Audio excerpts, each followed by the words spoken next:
I caught the Central Line train at Lawn, having driven in from Abbey's Roding as I did every morning. There are a number of villages in that area of North Essex with the suffix Roding. They took their name from the River Roding, which, rising in the East Anglian Heights, flowed southward, meandering through the county and changing its name along the way to Barking Creek before adding its waters to the Thames.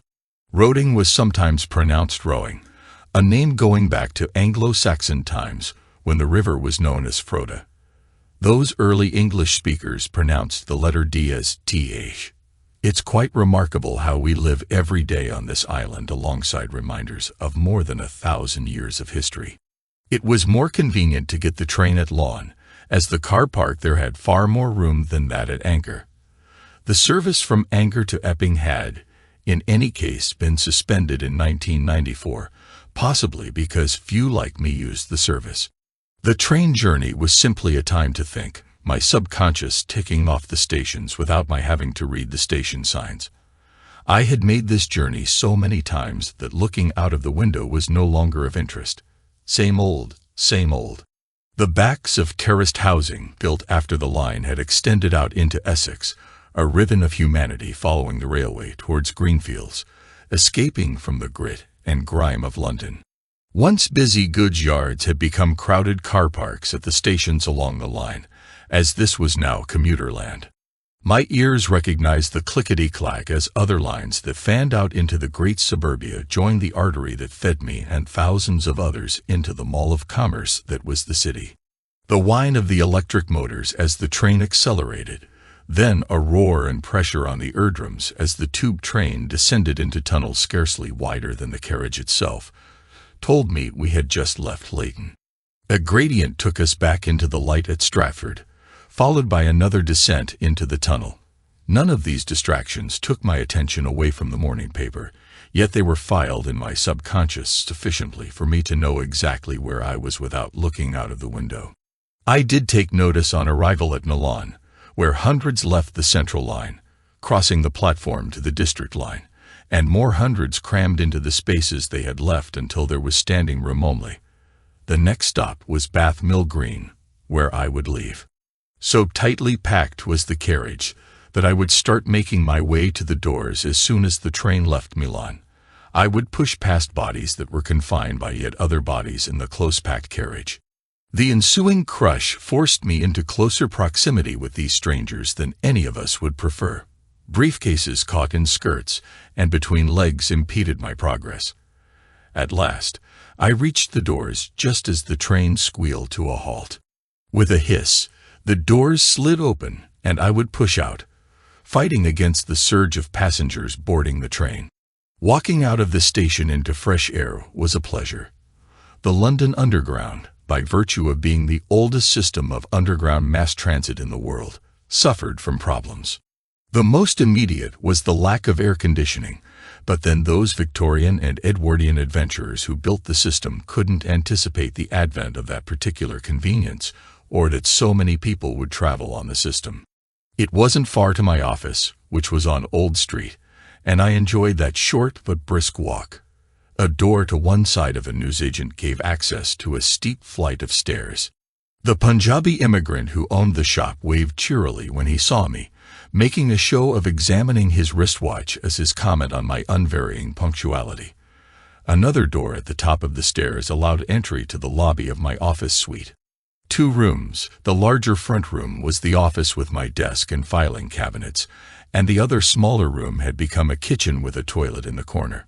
Not exactly a plush suite, but it suited me as I had no staff. My briefcase was placed to the side of my desk. The paper went on top of the filing cabinet, and I went through to the kitchen, filled the kettle, and plugged it in, setting it to boil. Back at my desk, I checked the phone for messages, making notes on my pad of those that were important. I unlocked the filing cabinet and took out the dossier that I was working on. These were the accounts of one of my clients. I was a certified accountant, and this was my world. My name, well, it doesn't really matter as I went under a number of pseudonyms. At school, I was first called Jesse on account of my lack of height and body weight. I was only 5 feet 6 inches and weighed about 6 stone. I am still 5 feet 6 inches, but my weight has increased. Those who called me Jess were bigger boys, bullies all, who picked on me with impunity. I learned a valuable lesson there. Apart from the official lessons, I learned that the world worked on trade-offs. The bullies who didn't bother too much about studying would slip into a life of crime anyway, but still needed to pass exams. It wouldn't do for them to be seen as the dunces of the class. I applied myself to the lessons and soon found myself in a position where they needed my knowledge. An uneasy truce was forged. I helped them by doing their homework, making crib notes for exams, and they would pick on someone else, protecting me from other would-be bullies. Did I feel guilty that others became the target of their bullying? No. I grew up in the East End of London, a place with its share of the strong and the meek, with violence happening every day. Strength was not always muscle, and men learned early to use whatever talent they had to survive. People who were not Londoners might call me a cockney, but they'd be wrong, as I hadn't been born within the sound of bow bells.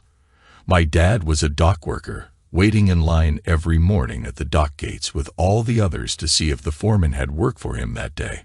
He was killed working in the hold of a ship when the net hoisting a load broke, and the contents, Brazil nuts, fell on him. Dock workers were always casual labor, so there was no insurance or compensation after his death. Mom worked 3 cleaning jobs to clothe me, and make sure that when I went to school, I was properly turned out. My going to grammar school was an additional problem for her, as I then needed sports kits for cricket in the summer and rugby in the winter. She managed, often going without, so that I had what I needed. When I turned 23 and had passed my accountancy exams, she left. I suspect that she had a man friend all those years after Dad died and decided that having done her job, she could now have her own life. I could manage on my own. I never saw or heard from her again. In later years at school, the name Jessie was forgotten, and I became just Jess, possibly in acceptance by the bullies that I was of more use to them on their side than as the target of their cruel games. Those bullies had indeed taken up a life of crime and still call me Jess, as I now undertake to keep their accounts looking good for the inland revenue. They can't declare that the majority of their earnings come from the proceeds of crime, so I created businesses that could show profits for them to declare, while leaving them with most of their income untaxed and untouchable. I, too, benefit from the arrangement. My earnings are declared and taxed accordingly, although quite a tidy sum is tucked away in foreign accounts, safe from our greedy politicians. As far as the taxman is concerned, I am an honest accountant and very successful. I also occupy a position which could best be described as criminally diplomatic. London and all other large cities tend to be parochial. The bosses each define an area that they call theirs and sanction, or deny the plans of lesser thieves within their boundaries. The criminal fraternity, usually saddled with a volatile nature, are not good at talking to each other. So from time to time, I would get a request from Mr. Brown to discuss a problem with Mr. Green. I had been blessed with a calm and non-combative nature, so I could address the problem and find a solution. Gang wars are not good. They attract too much attention in the papers and from the police. Quiet diplomacy allows crime to flourish without attracting attention. Mr. Brown and Mr. Green are, of course, pseudonyms, as is mine of Mr. Smith. When they refer to me, I, of course, know their real identities as I went to school with many of them. Commissions received for these services form the basis of my untaxed safety net. Crime has changed over the last few years. Bank raids and attacks on armored vans are history now. Crime thrives on internet fraud, credit and debit card theft, and cloning. Most people walk around with thousands of pounds available to them in their purses or pockets in the shape of little plastic cards. My clients take advantage of that. It's almost a victimless crime, as the losers are the banks and the insurance companies. I do not kid myself. I am as much a felon as my clients, simply by keeping their confidence. Under UK law, conspiracy is just as culpable as the actual crime. Our system worked smoothly. I was beginning to doubt that I could say the same about my marriage. I was starting to think that Lily, my wife, had something to hide. I had no positive evidence for this, no details, no photographs, no mysterious calls, no unexplained absences. It was the lack of some details that brought about my suspicions. Accountants look at the details that others ignore. Credit card bills come in, and most people either glance at the balance and pay or ignore them completely, allowing the direct debit they've set up to handle the account. I examined every item closely, including the interest charged. If you believe that credit card companies don't make mistakes, you are living in a fantasy. Over the last few months, Lily had added to her wardrobe a rather nice dress and a very elegant suit. Even I could tell they were not cheap. At first, I was pleased that she wanted to look good for me, and she did wear them at social events we attended together. Mostly, however, she wore them to work, and they were probably of a higher quality than I would think suitable for work. It was curiosity that led me to see how much they cost. The detail that alerted me to a problem was that no charge appeared on her credit card statement, nor did the bank statement, a joint account, show a charge. There were also no large cash withdrawals to cover the cost. So, to all intents and purposes, Lily seemed to have acquired these clothes for free. If there's one thing I learned in my formative years, it's that you don't get anything for nothing. So how did she come by these items? It may be that they were provided for her work, as receptionists needed to look good as the first impression of their employer. The other thought that bothered me was that someone, probably a man, had bought them for her. Was there a trade-off somewhere along the line? If a man were to buy a pretty lady some clothes, it was usually with the understanding that at some point he would be allowed to enjoy her company in return. Was there another man in the picture? I couldn't say for sure, but this needed investigating. Some of it I could do myself, but for most of the investigation, I needed to find others who could help. I met Lily when I called upon a client. She was a newly employed receptionist, and she was perfect for the job. Pretty but not overly striking. She had a manner that made it a pleasure to talk to her. Her face was without guile and reflected her mood, smiling easily with those she spoke to, and she had a talent for empathy that drew others to her. Lily was an Essex girl, a term that has become a joke in the UK, but she was far from typical. Yes, she did wear stylish heels, but her shoe color always matched her dress, and she rarely wore white. If she danced around her handbag in the middle of a club, it was only to protect it from potential theft. I frequently visited my client and got to know her quite well. She wasn't overly intelligent, as I gathered from our conversations, but she was eager to learn and fill in the gaps in her education. She was an orphan and had been raised in a children's home, which explained some of her educational challenges. However, she knew how to present herself, always smartly dressed with immaculate makeup. I was surprised when she agreed to go on a date with me. I took her to a nice restaurant, and she was quite at ease, not trying to act pretentiously. Our conversation flowed easily, and we had an enjoyable evening. Other dates followed, including concerts, theater, and dancing. Lily was conscious of our relative heights.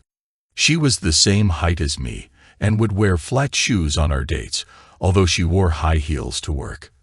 I assured her that it wasn't a problem if she wanted to wear high heels. "Are you sure it's not a problem?" I asked. "I've been looking up at people all my life, and looking up at you is the best yet." From that time on, Lily wore high heels and looked fantastic in them. Her legs were particularly striking. I asked her to marry me, and tears trickled down her smiling face as she accepted.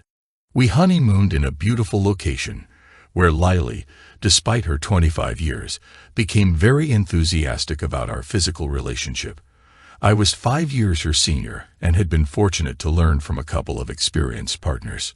It was particularly satisfying when she expressed surprise at my physique.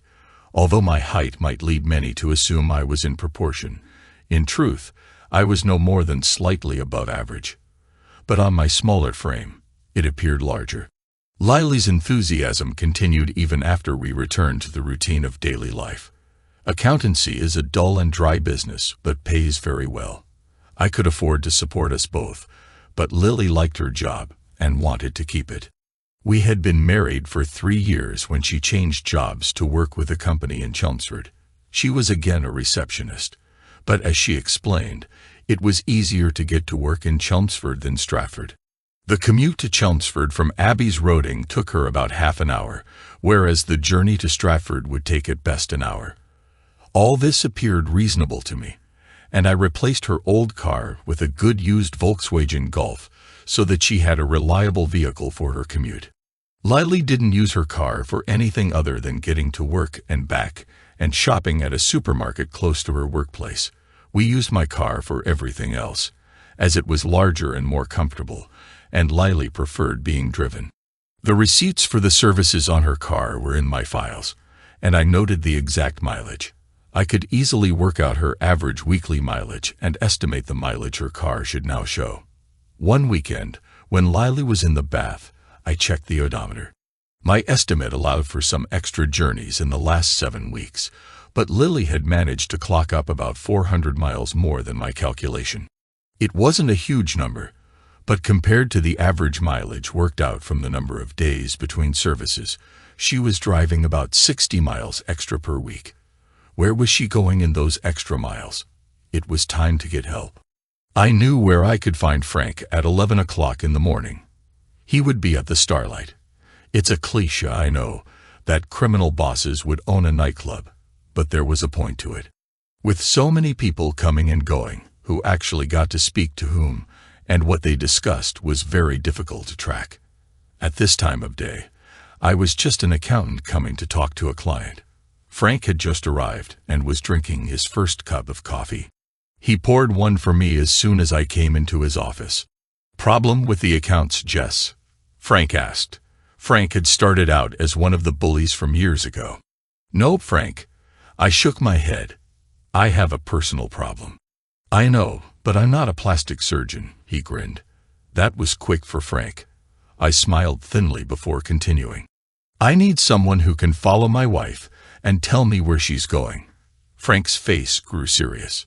"You don't think she's—" "It's a possibility," I said. He sipped his coffee slowly and then nodded. "There is someone. He owes me a favor." Everyone owed Frank a favor whether they realized it or not. Frank had ways of collecting favors from the most unlikely characters. "I'll talk to him. Do you want to meet him here?" "Here?" I asked.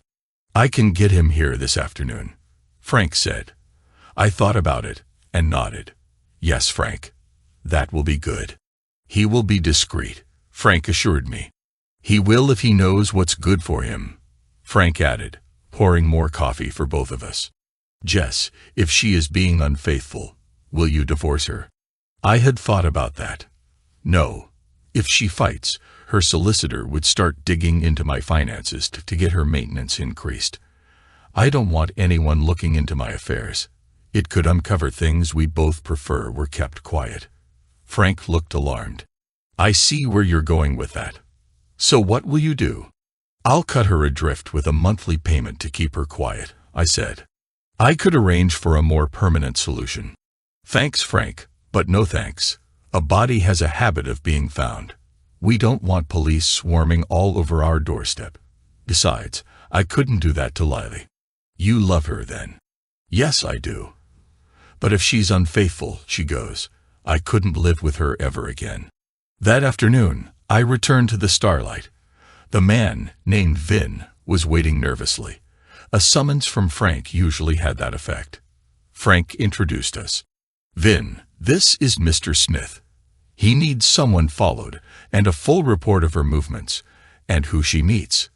He paused for a moment, letting that sink in, and then menacingly told Vin, "Mr. Smith is a very good colleague of mine. I would be very upset if you tried any tricks." "Got it." Vin nodded quickly, nervous perspiration glistening on his brow. "Yes, Mr. Weston. Who will I be following, and where?" "That's a good question," I said.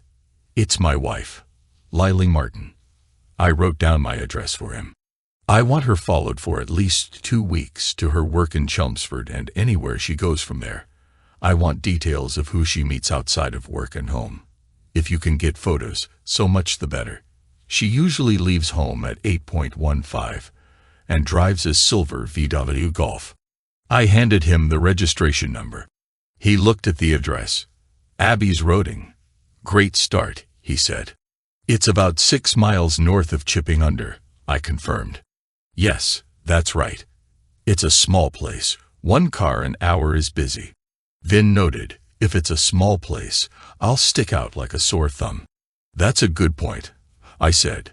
She uses country lanes at first, but turns onto the A1060 just south of Margaret Roding. That's a busy road, so you should be able to follow her from there without being noticed. Leave it to me, Mr. Martin. Where can I contact you? Phone me at my office, I replied, giving him my card. He slipped it into his wallet and stood. I'll call you in a few days just to give you a progress report. When Frank and I were alone, he ordered more coffee. I can't understand you, Jess. You are the most solid guy I've ever known. Even now, you are calm and thinking things through. Don't you ever get angry? Yes, Frank, I do. In fact, I'm quite angry right now. But anger isn't the way to handle anything. You need to think things through before doing anything that could rebound on you. And you're going to wait. What will it be? 2 weeks, 3 or more? Vin will want a fee for his services, say, $1,000 a week plus expenses. What if he comes up with nothing? Then I'll be relieved that she isn't being unfaithful, but my gut instinct tells me she is. I continued as usual, fully aware of how people saw me, a quiet, inoffensive man in a charcoal gray pinstripe suit, carrying a briefcase. I encouraged this image. There are hundreds like me going to work every day, working at desks surrounded by paperwork, dependable and unremarkable. I liked being unremarkable, yet many of those men had secrets. For some, it was a small secret like reading magazines during lunch before going home to their families. For others, it was gambling or drinking. I had my own secrets. The first was my connection with the criminal world, which even Lily didn't know about. The second was that I was having Lily, the woman I cherished, followed. My logical, methodical mind had acknowledged the problem and come up with a way to gather more information. What if that information meant the end of my marriage? My brain gave me an answer, but my heart struggled to accept it. Lily had a special place in my life, not just because she was enjoyable to be with, but because she made my life more joyful. My work was meticulous and dry, but Lily lifted me out of that routine. Her joy and energy made our home life full of laughter and pleasure. If she was being unfaithful, that life would end, and the heartbreak would be overwhelming. Vin called me the following Monday. I have something for you, Mr. Martin. I can tell you over the phone. Where do you want to meet? I decided to prepare myself and asked him to meet me at the Starlight. Even if Frank wasn't there, the staff knew me well enough to provide privacy. I'll see you at the Starlight at 2:30, Vin said. Vin seemed apologetic. I'm sorry, Mr. Martin, but I'm certain that your wife is up to something. He referred to his notes. I followed her to work every day from Tuesday to Thursday. She worked all day, only leaving to get a sandwich from the nearby supermarket. On Friday, she left at 11:30 with a passenger. I followed her to Mark Tay, where they went to a hotel for lunch. They came out at 2 o'clock and drove back to work. I went back to the hotel and made some inquiries. They usually go there once a week for lunch. They have been dining there regularly for about 5 weeks. I did find out that he booked a room for one visit and spent a couple of hours in it, but I can't confirm if your wife was with him that day. It seems likely, though. Vin looked uncomfortable delivering this news, and I was equally distressed. Oh God, Lily, what have you done to us? I pulled myself together. How did you get this information? I asked. I worked in a hotel once, Vin explained. You don't ask the reception, you corner one of the porters. They know everything that happens and are usually happy to talk once you offer a few notes. Would they know who booked the room? I asked. Yes, the porters have access to the booking system, so they know where to take the luggage when guests arrive. Who is the man she is meeting? His name is Bennington, Louis Bennington. I recognized the name. He was the managing director of the company Lily worked for. I sat silently, trying to process this. Vin had confirmed that my wife had lunch with her boss regularly, advisable but not necessarily infidelity. If she had informed me about this, it would have been acceptable. Her secrecy made it questionable. Vin continued. Bennington has booked a private dining room for next Friday. It will be him and 3 guests. I could arrange for a friend to set up some discreet digital cameras. They could be placed in air conditioning vents and smoke alarms. Will they be visible? I asked. No, Mr. Martin. They are very small. They can record video and take screen grabs, though the signal doesn't travel far. My friend can upload the images to a computer. How much will this cost? Vin thought for a moment. Around $800 for the porter and $500 for my friend. I nodded. Do it. I retrieved my wallet. Let's call it wages for the week and expenses. That should cover your associate and the porter. I placed the money on the table. Vin hesitated. Mr. Martin, I'll take the money for expenses, but you don't owe me anything for wages. This is a favor from Mr. Weston. I looked up in surprise. Vin, I know how Mr. Weston expects people to do him favors. Your favor benefits me, and when someone does a good job, I believe it should be recognized. Vin took the money with a nod. Thank you, Mr. Martin. We left the Starlight together. He turned left, and I hailed a cab. The club was near Canary Wharf, and black cabs were plentiful in the area now, unlike a few years ago when they were rare. The influx of financial professionals had changed that. The cab took me back to my office on Old Street. I sat at my desk and stared blankly. My life felt empty now. In the future, I would take the train each morning, surrounded by indifferent fellow passengers, and come to the office to work with figures, all while carrying the heavy pain of what I had lost. In the evenings, I would return to an empty house, a place devoid of her laughter, presence, and voice. It would be a lifeless, dull space. Despite my logical mind telling me I had no proof, my emotions were telling me otherwise.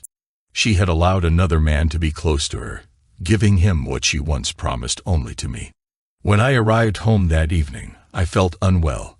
I wondered how I could avoid being intimate with Lily over the next few days. Physical closeness and sharing our deepest emotions would be difficult to fake, and she would surely notice something was wrong. I didn't need to pretend. The closer I got to home, the more I felt sick, until I was genuinely ill. Lily was concerned. Have you eaten something that upset you? I don't think so, I replied. I had a kebab at lunchtime.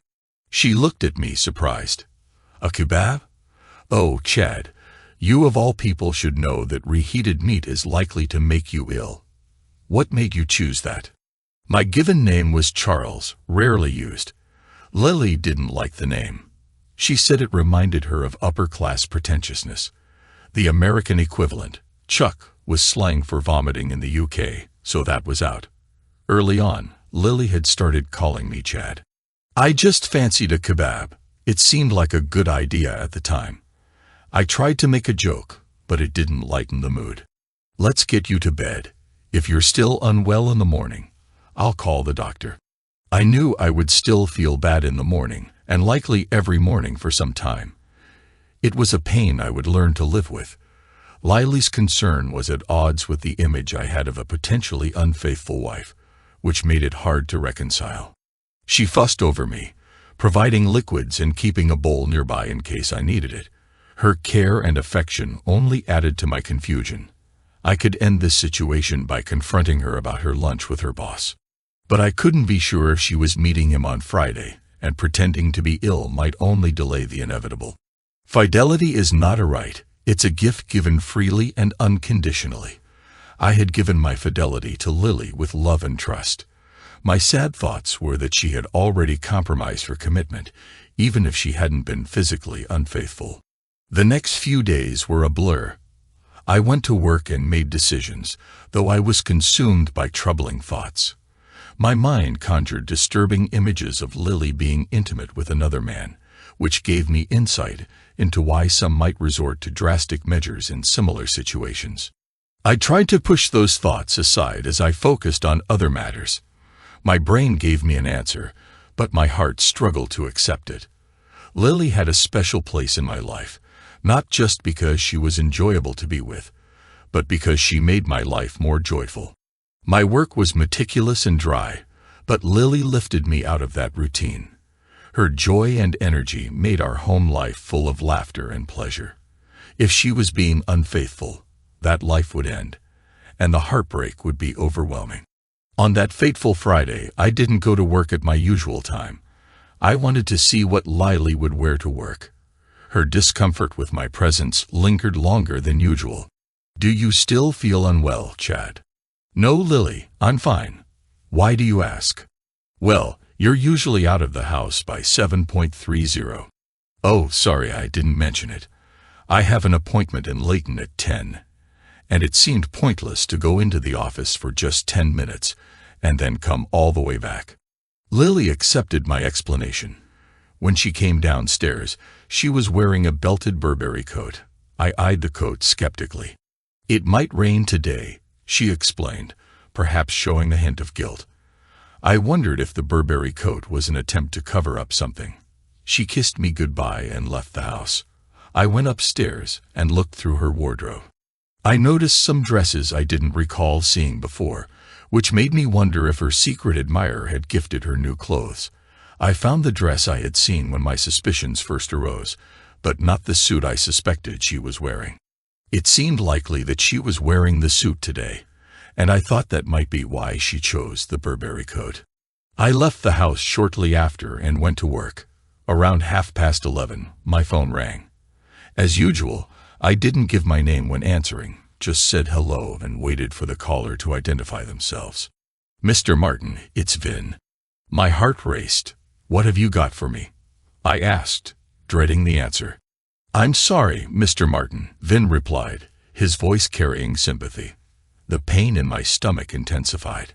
"I see," I said quietly, understanding that my marriage might be over. "Mr. Martin, I'm here. Can you come to my office on Monday?" "Yes. What time?" "About 11. I'll be there." The tension over the weekend was palpable. Lily seemed unusually affectionate, but I couldn't respond. If she noticed my lack of reaction, she didn't show it, likely attributing it to the stomach bug I had last week.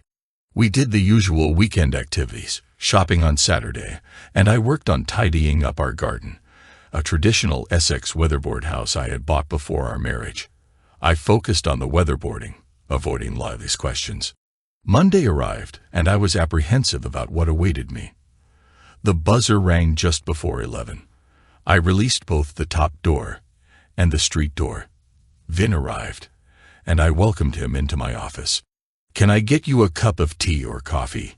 I offered. "No, thank you, Mr. Martin," Vin replied. He sat down, and I took a deep breath. "Okay, what have you got for me?" Vin produced a small sports bag and handed me a stiff padded envelope. Inside were numerous photos and a DVD in a case. "Mr. Martin, I suggest you don't watch the DVD right away. It's 2.5 hours long and contains content that will be upsetting. Mr. Bennington and your wife met with 2 other gentlemen at the hotel. They went upstairs to a private dining room and had lunch. I have their car registration numbers if you wish to pursue this further." After lunch, the staff cleared the dishes and left them alone. Bennington seemed to lock the door and poured more drinks. After about 15 minutes, your wife got undressed. "I'm sorry, but I don't want to detail what happened next. There are pictures, and you should review them privately. I am truly sorry." As Vin spoke, a cold, heavy sensation began to form in my chest, growing colder and heavier until I struggled to breathe. It felt like my heart was freezing. There were few words to describe the depth of my loss. I had lost someone I loved deeply, and the finality of that loss was overwhelming. The difference was that while the deceased would not return to haunt me, the memories and pain would linger. My sorrow was matched by a profound anger. I was angry at Lily, but my bitterness was directed particularly at Bennington and the two other men. Bennington, knowing Lily was married, had exploited her, showing no regard for her commitment to me. I resolved to confront Lily first, then deal with Bennington and the others. I cleared my throat. Vin, is it possible to find out where they live, and whether they're married or not, using those registration numbers? That can be done, Mr. Martin. There's always someone willing to do a bit of extra work for some cash. A couple of hundred should be enough. I nodded. Thanks, Vin. I appreciate it. He assured me he wasn't trying to skim any money off me, and that I could settle up with him once he had the information. We spoke a bit more before he left, and his final advice was not to do anything rash. I promised him I wouldn't. I skimmed through the DVD. I had never been a fan of explicit content, and seeing a film featuring my wife didn't appeal to me. I fast-forwarded through much of it, especially the parts where Lily undressed. I focused on the key sections and the comments made by the men, which further fueled my anger. I couldn't watch when she allowed them total access, as it would have been too much for me. The sound quality varied, but I heard one of the men, identified as Wello, speaking to Bennington. He asked where Bennington had found her, and Bennington responded that she was quite impressive. Haskins compared her to his own wife unfavorably. There was a discussion about the possibility of a repeat visit, and Bennington mentioned that Lily's husband was likely not much of a threat. I stopped the DVD. We'll see who has the last laugh, I thought. But first, I needed to confront Lily. I left the office after Vin had gone. Lily would typically arrive home around 5:30, and I wanted to catch her before she started cooking, which would have been too domestic for the conversation we needed to have. It was the middle of the afternoon when I opened the front door. I had parked my car at the pub, thinking that if Lily didn't see me, it would surprise and unsettle her. It was a misguided idea, as the evidence on the DVD was undeniable. I inserted the disc into the player and paused it at the moment they entered the room and took their seats. I selected only a few key photos from the ones Vin had provided. One showed Lily standing naked on the table, another of Bennington holding her legs apart, and the final one showed her in an intimate position with Haskins. I placed these in a separate folder. When Lily arrived at 5:25, she went straight to the kitchen to make tea. Upon entering the lounge, she stopped short upon seeing me. "Chad, you startled me. You're home early. Is something wrong? Are you not feeling well?" I raised my hand. Something has happened, and no, I am not well. In response, she suggested calling the doctor. "This has been going on for too long," she said. "Yes, it has, but the doctor won't be able to cure this. Sit down, Lily." She sat down, puzzled. I pressed play on the remote. The screen lit up, and the video began to play. I heard her gasp as she recognized the scenes. I let the DVD continue, hearing Lily's breathing become erratic. When she saw the footage, she started to hyperventilate and cried out, "No, for God's sake, no." Her hands covered her face as she sobbed uncontrollably. I paused the DVD and waited for her to calm down, but every time her crying subsided, she looked at me and started crying again. Eventually, she could cry no more. Lily couldn't meet my gaze, her face blotched and red, with tears still drying on her cheeks. She cleared her throat, trying to speak, but I interrupted her. "It doesn't matter how," I said. "What matters is that I know the DVD is 2.5 hours long, and you understand what it shows, everything." She burst into tears again. To give her a moment to recover, I went to make 2 coffees.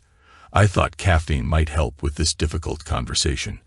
I brought the coffees into the lounge along with a warm, damp flannel for Lily to wipe her face. She offered a weak smile of thanks and sipped her coffee. "I am so sorry, Chad," she said. I nodded. "Of course you are. But would you have been sorry if I hadn't found out?" She didn't answer, and I didn't expect her to. "What are you going to do now, Chad?" she asked. I'm not doing anything. You are. What do you mean? You're going upstairs and packing your bags. Tomorrow, you'll leave this house and never come back. Oh, Chad, do I have to? I love you so much.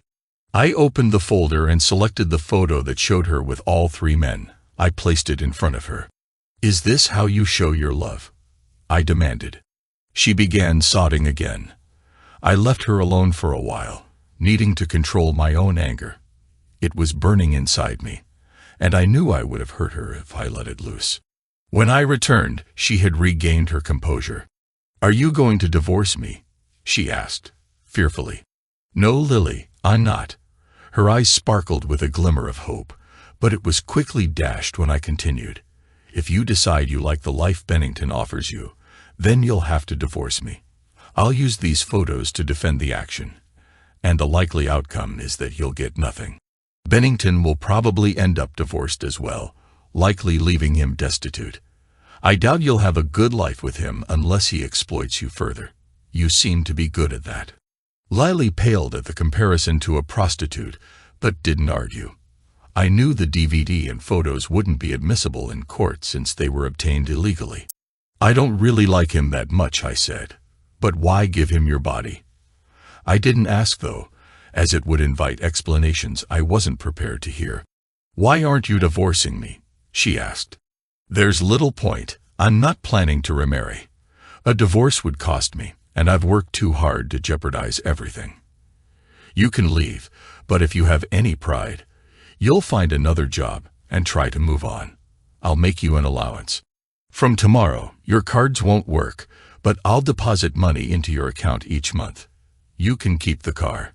Lily was puzzled. Why are you doing this? I've loved you, and even now, I still do. But what you've done has hurt me deeply. You were concerned about my health lately. It wasn't a stomach bug. It was learning about your actions that caused it. I can't live with you anymore. Seeing you would only remind me of what you've done and make me angry. I gave you my heart when we married, and I can't take it back. Even so, my love for you won't let me see you in hardship. Besides, considering the years we spent together, I consider the account settled. We can work together to overcome this. Lily tried again to apologize. Oh, yes, I replied sarcastically. It's not we who have to overcome this, Lily. It's me. Watching you with those men made me physically sick. My wife, the woman I love, letting other men into her life, and seeming happy about it. The images are burned into my memory. The only way I could overcome this is with total amnesia. Lily spent the rest of the evening packing her things. Each time I went upstairs, she looked at me with hope in her eyes, but I couldn't change my mind. The images in my mind hardened my heart. She made a call to someone named Daphne and likely arranged a place to stay. I heard her descending the stairs, weighed down by a heavy suitcase. A week ago, I would have rushed to help her, but tonight, I wouldn't, and never again. She came into the lounge. I'm leaving now. One of my friends at work is letting me stay with her for a few days. I'll quit my job without notice tomorrow. She seemed hopeful I'd ask her to stay, but I dashed those hopes. It's a pity you didn't give notice a few months ago, I said angrily. Chad, I am so sorry. So very sorry. Please remember I do love you. I made no reply. She opened the front door, and I heard her sobbing again as she dragged the suitcase outside. The door slammed shut. I spent the rest of the evening in misery, going to bed much later than usual. The bed still held her scent, and my tears flowed uncontrollably. If there was any comfort in this, it was that Lily didn't say anything trivial like it meant nothing or it was only sex. How could any cheater come out with lines like that when the evidence was clear on the screen? I knew I had done the right thing, but it still hurt deeply. The betrayal had wounded me, and I had wounded myself in the process. When would it end? Routine and attention to detail had been the cornerstones of my life. Yet in just a week, I had been late to the office twice. My newsagent, Mr. Chandelier, was so unsettled by my tardiness that he came out to question me when I arrived at the office the next day. "Mr. Martin, Sahib, it is very unusual for you to be late. I have noticed this twice in the past week. I am concerned that my timepiece is malfunctioning." "Mr. Chandeli, your watch is perfectly fine. I have had appointments near home that I concluded first. Don't worry. The world hasn't changed that much," I reassured him. He looked relieved. "I am glad to hear that, Mr. Martin. I see you haven't received your newspaper this morning. Please allow me." He rushed into his shop and returned with a copy of my usual Financial Times presenting it as if it were a priceless gift. I reached into my pocket, but he waved it off. "No money, Mr. Martin. It's my pleasure." I trudged up the stairs with my faith in human nature restored, just a little. Later that day, Vin called. "I just wanted to check if you're all right, Mr. Martin." "Thanks, Vin. My self-esteem is bruised badly, but I'll survive." "And Mrs. Martin?" "I'm sorry about that, but I suppose you had no choice." I agreed. Vin continued, "I'll have the details for those 2 men shortly. My contact says that if the cars are registered to a company, he can find out more. Would you like him to pursue that?" "What does he mean?" "It's simple. He can call the company officially, and as a police officer, they'll disclose who the cars are assigned to and their home addresses." "Vin, you know some very disreputable officers," I said. "Only 1 or 2, Mr. Martin," he laughed. "Just 1 or 2 who might not stick to regular hours." I decided to focus on my research, which, although it might seem alarming to Mr. Chandeli, was for my own purposes. I was investigating Mr. Bennington and the company he managed, Elwyn Dax and Company. I had 2 computers in my office. The main one, which handled my accounts and was not connected to the internet, and a second one for online access. I knew from experience how easy it was to hack into a computer. I accessed the company's records through Company's House. Their accounts provided useful information, although they were abbreviated. I noted the contingency fund, which acts as a company's financial cushion for unforeseen needs. It was either depleted to support profits or had never been substantial. Next, I checked Dun and Bradstreet for more details. Their reports, while summarizing available data, cautioned that they should not be taken as definitive evidence of a company's financial health. Their report on Elwyn Dax and Company was concerning.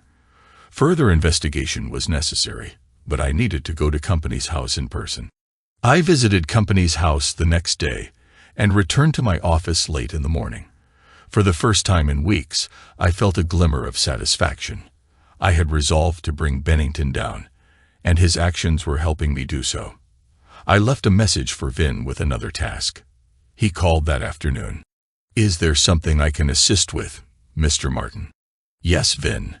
Could you go to Chelmsford and observe the company where my wife worked? I need you to note down the registration numbers of their goods vehicles. They have about 25 vehicles that travel all over the country, but if you could get a good proportion of them, that should suffice." "Yes, I can do that. 2 or 3 days should be enough." That's what I thought. "Do you want me to find out who they are registered to?" I was impressed. "You're ahead of me." "Yes, I do." "Leave it with me, Mr. Martin. I'll get back to you in 3 or 4 days."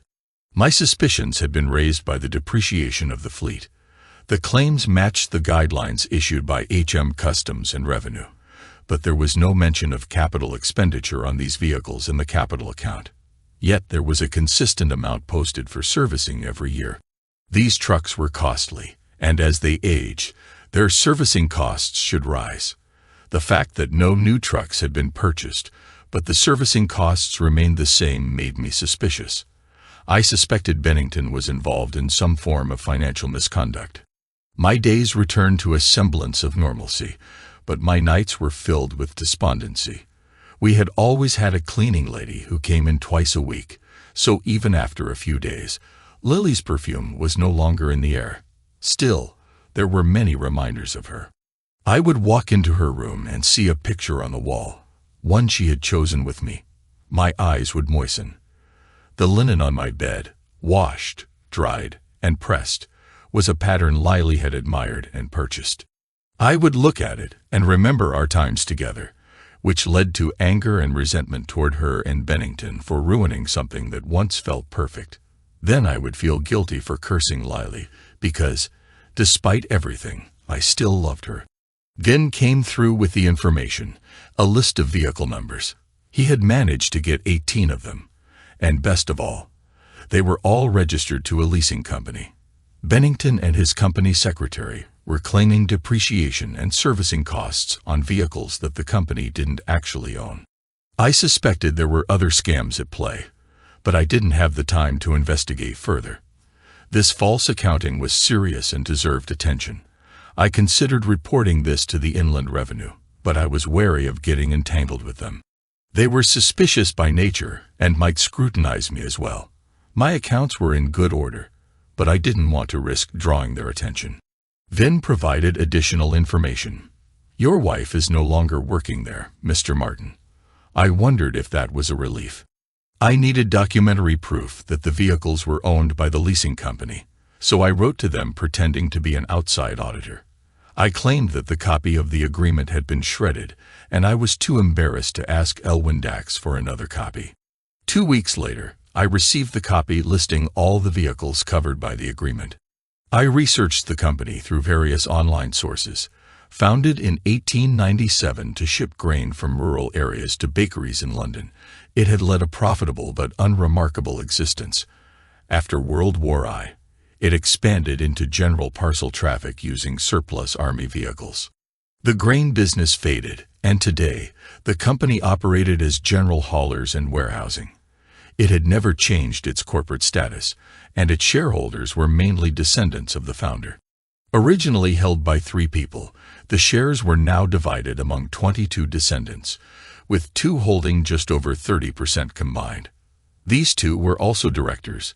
Lieutenant General R.D.R. Stanley and Mrs. T.V. Dax. Bennington and Jam Chambers, the company secretary, were also directors.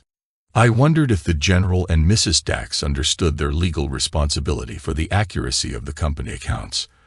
Did they realize that overstating assets to bolster profitability could mean the company was trading while insolvent, which is a criminal offense?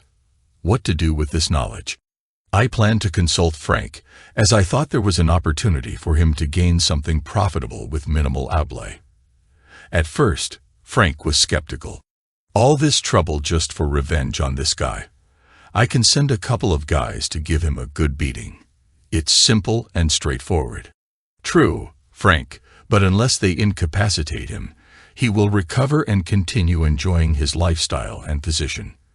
Of course, there's the issue of it being GV8, which is just a bit illegal, I reminded him. My way will ruin him financially for the rest of his life. He might face some jail time as well, and what I'm doing is legal. Okay, Jess, I'll go along with you, but what's it going to cost? Frank asked. All I need is your name. I'll fund it, but I don't want my name on the documents. That could alert Bennington.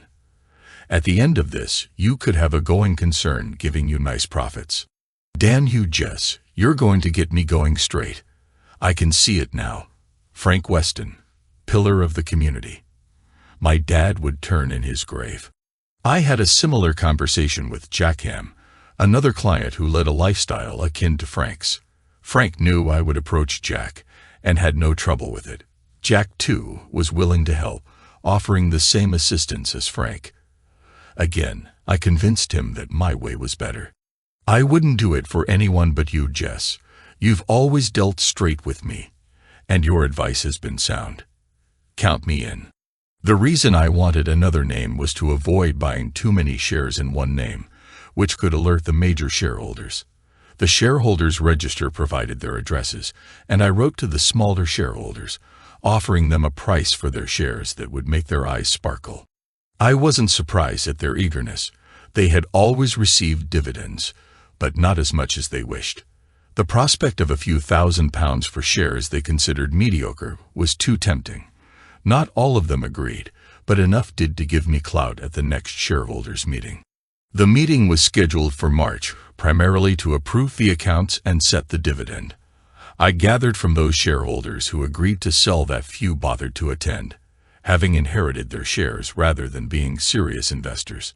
I wasn't surprised when I attended the meeting to find that the attendance was limited to Mrs. Dax, Lieutenant General Stanley, Bennington, Chambers, and me.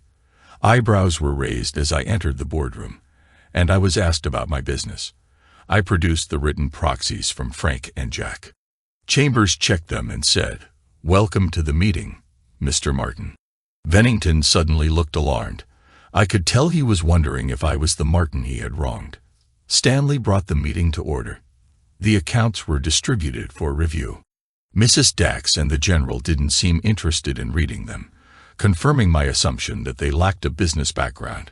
I studied them closely, noticing that this wasn't the usual practice, and both Chambers and Bennington fidgeted uncomfortably. "Is there something you don't understand, Mr. Martin?" Chambers asked. "No, nothing at all." "Why?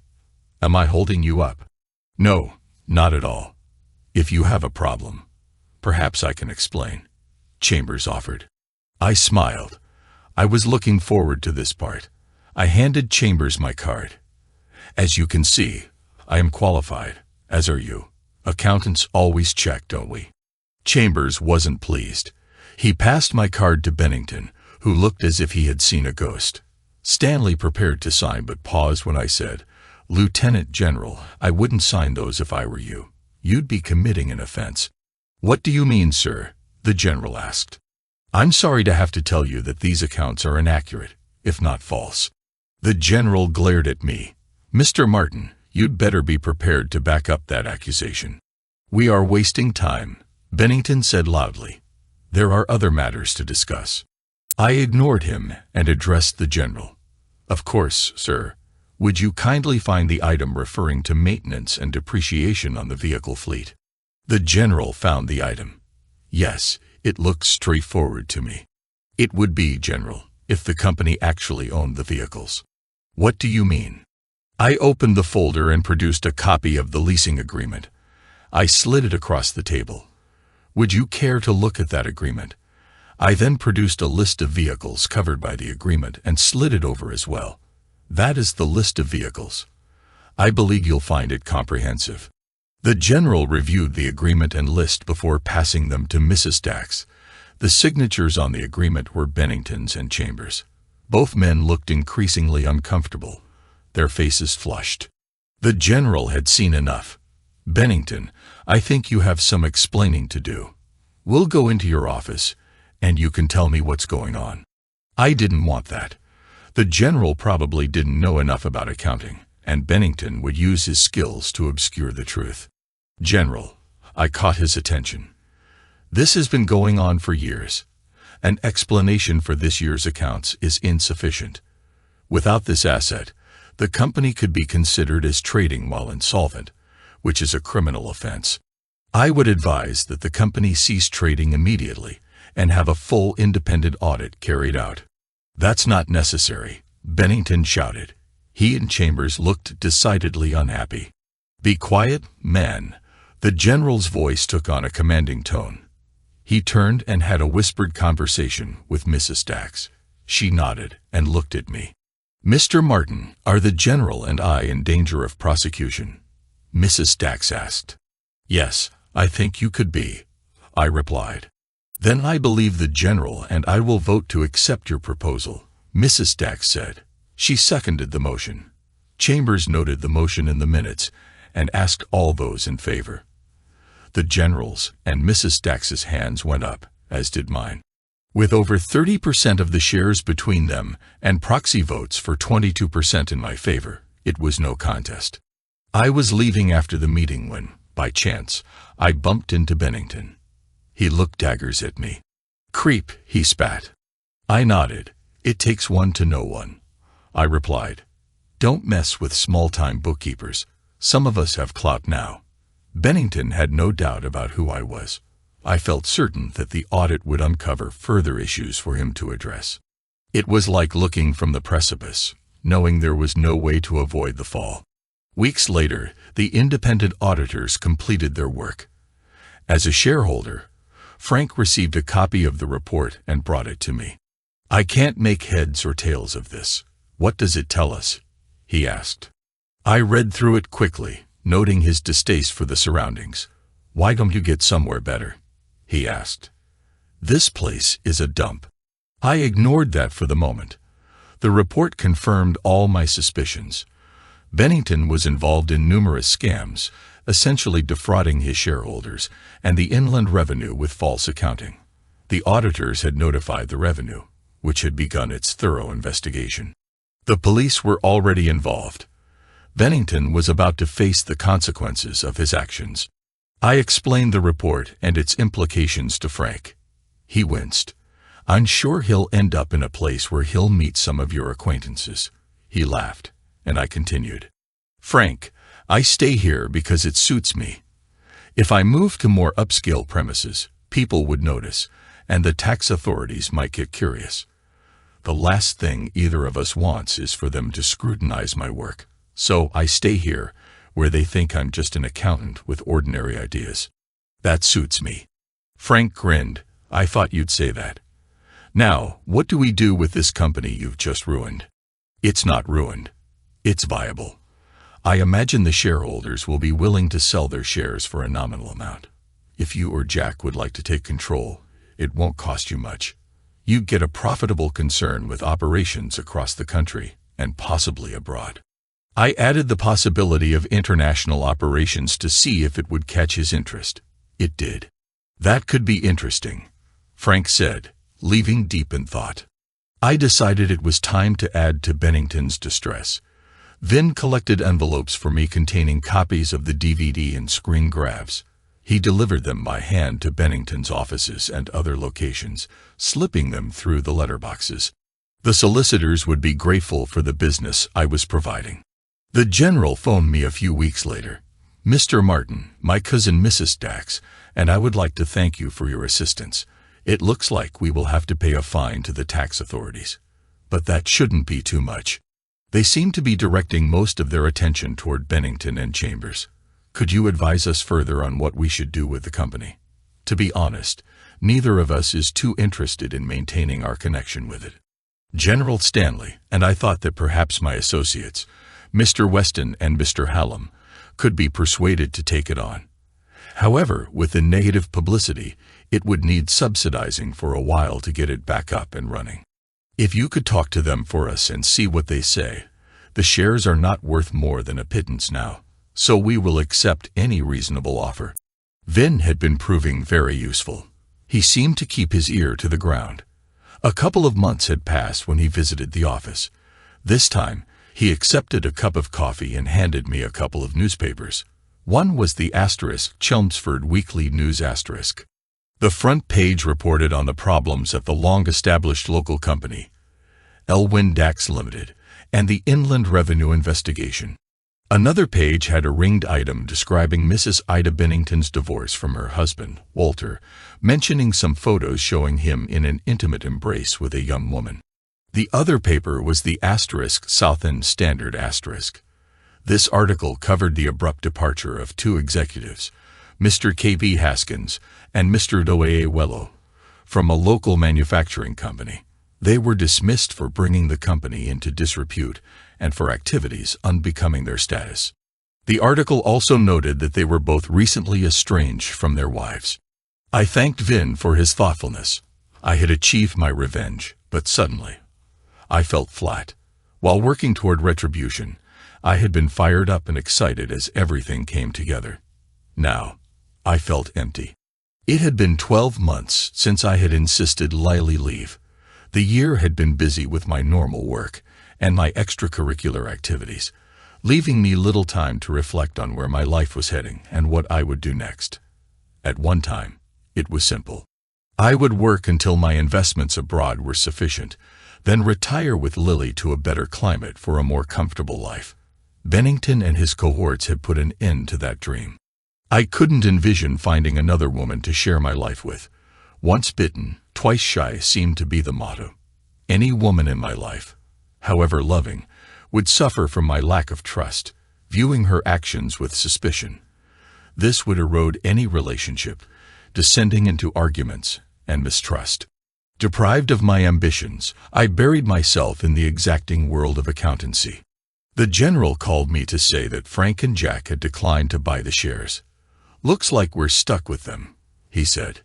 "You mentioned that the company was viable if run properly." "I did say that," I agreed. "Well, would you consider running it for us?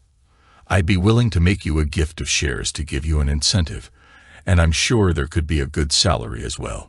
"General, I'm flattered by your offer, but I should tell you that accountants are not the right people to run companies. You need an entrepreneur, someone with ideas willing to take a chance. Accountants, by their training, are often incapable of that.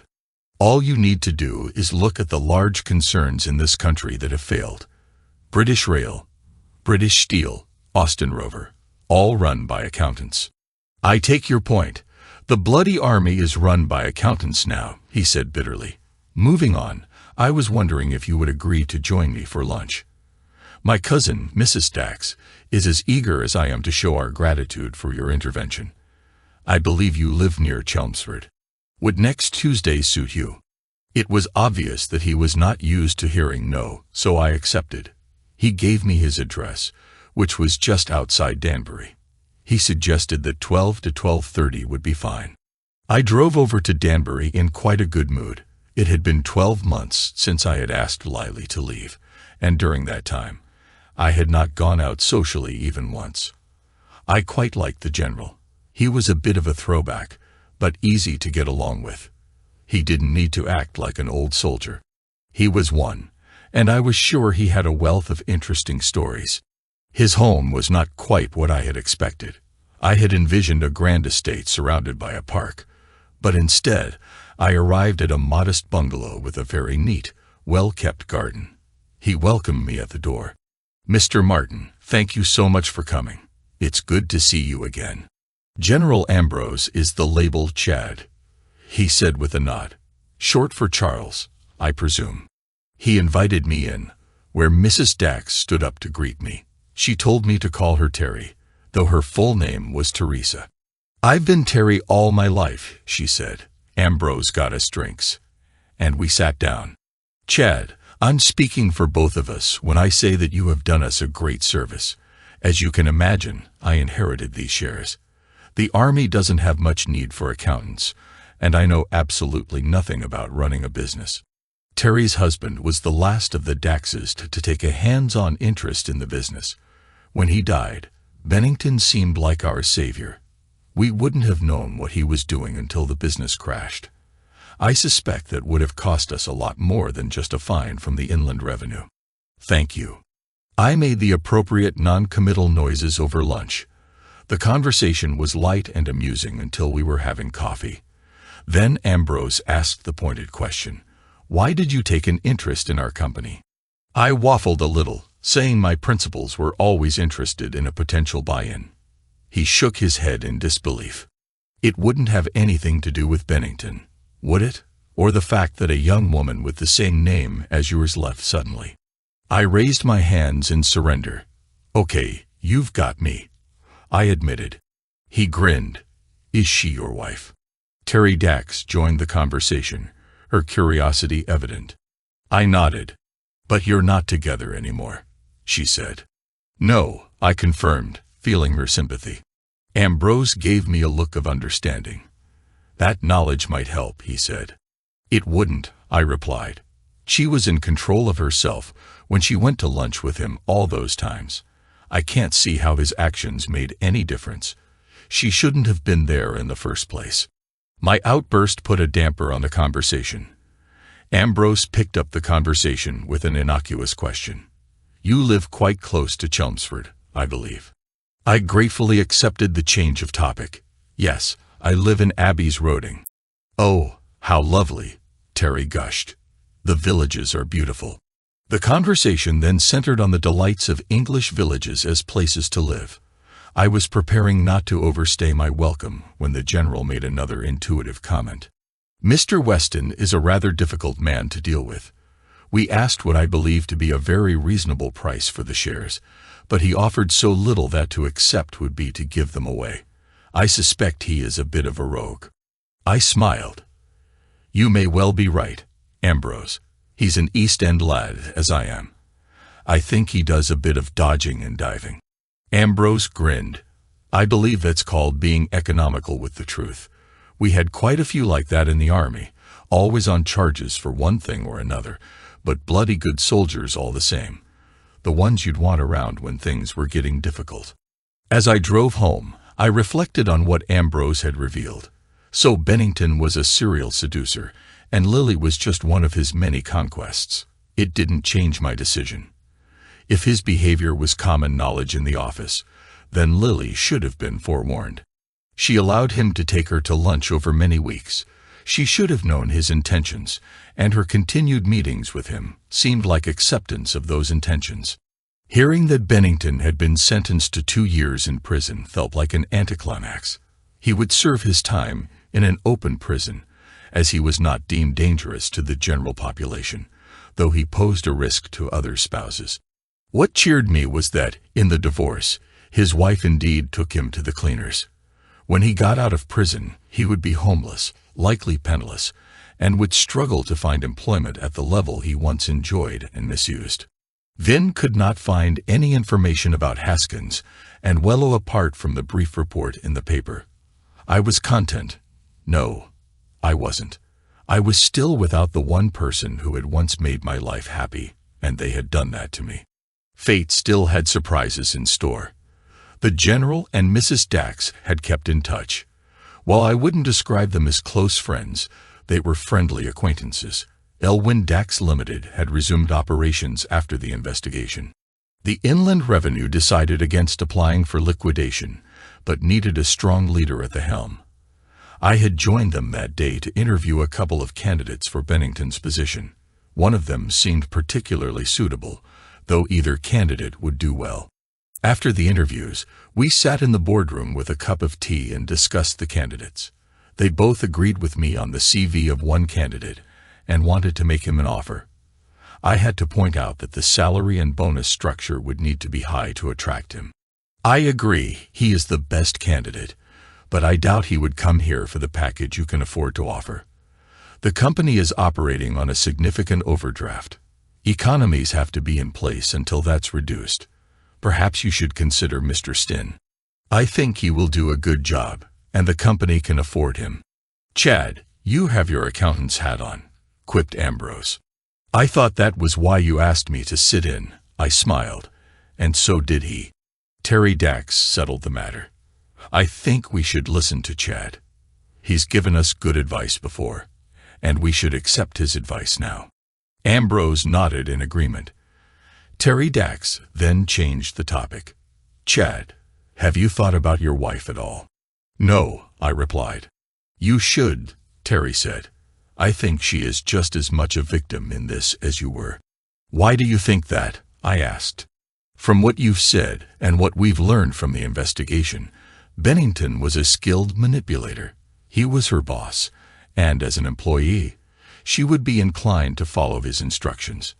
No one talked about his activities until the police questioned them, so it wasn't common knowledge. I doubt she understood what he intended, and I'm sure he spun a convincing story. If he used any sort of coercion, it's likely many would fall for it. For months, I had maintained that Lily was aware of her actions, yet Terry suggested a scenario that was entirely plausible. Lily was never subservient, but was very conscientious about her job and would follow her boss's instructions. If she had no inkling of his reputation, she might not have questioned those instructions. And then it was too late.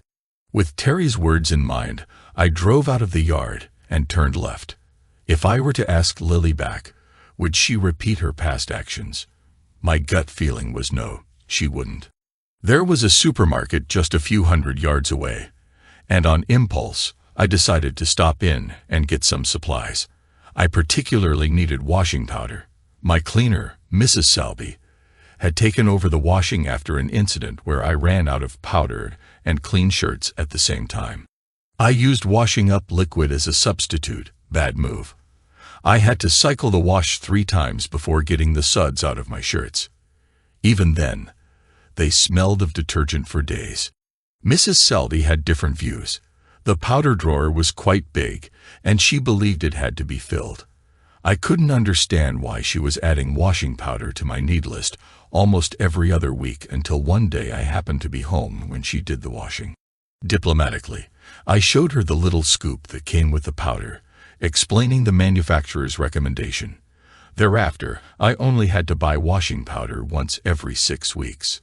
I picked up a basket and strolled into the supermarket. It was a shock to see Lily at the checkout. I thought it was Lily, although she was wearing a hat with a veil over her face. Were those fates taking an interest in me again, giving me a nudge? I did my shopping as quickly as I could and went to the till she had used. She was, of course, long gone by then. I chatted with the checkout girl. "The lady with the veil," I said. I think I recognized her. "Oh yes, Mrs. Martin," she replied. "She lives just around the corner. Comes in every day." "Why the veil?" I asked. "I think she has a skin condition. I'm not exactly sure. I've only been here for a few weeks." "You don't know the address?" "No, I only know it's Hathaway Road. But that's all." I came out, torn between brain and heart. My brain said, no, she's no longer in your life. Remember what she did. But the part of my brain that governs curiosity stepped in. What skin condition? Lily didn't have that when she was with me. Her complexion was completely healthy. Then my heart joined in, echoing Terry Dax's words. I found Hathaway Road. It was one of those long roads within easy reach of the town center, lined with Edwardian homes built for artisans before the First World War. Bow-front sash windows with angular slated roofs jutted from just below the first-floor windows. They had once been popular, well-proportioned homes, but now they seemed divided into flats and bedsits. The local council provided wheeled bins for rubbish, but as tourist houses, there was nowhere for the bins except the front gardens.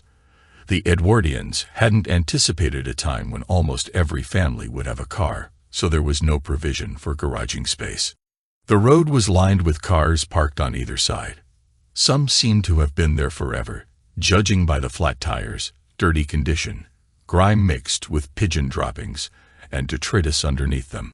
I slipped into the first space that offered itself, choosing the nearest door. I knocked, and after a while, a woman's face peered around the door, which opened slightly. "Yes. I'm sorry to bother you. I'm looking for a lady, Mrs. Martin. Do you know what number she lives at?" "No," the woman said, starting to close the door. I quickly added, "She wears a hat and veil." The door opened slightly again. I've seen her walking down the road. She lives somewhere down there. She pointed to the right.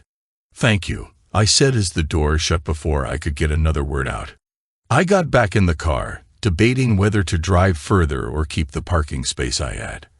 I decided to drive further, hoping to find another spot. After driving about 200 yards, I started looking for a place to park again. I was lucky. A space appeared. Though there was broken glass on the road, I backed in and chose another door at random to knock on. After waiting a few minutes with no response, I went next door. This door opened, and a Pakistani gentleman glowered at me. I explained my quest, and the description of the lady with the veil softened his expression. "I don't know her name, but she lives just over there at number 316. I think it's the ground floor flat." I thanked him and crossed the road to find 316. At some point, the front wall of the garden had been knocked down, presumably to provide a parking area. Now it was just used for the wheelie bins.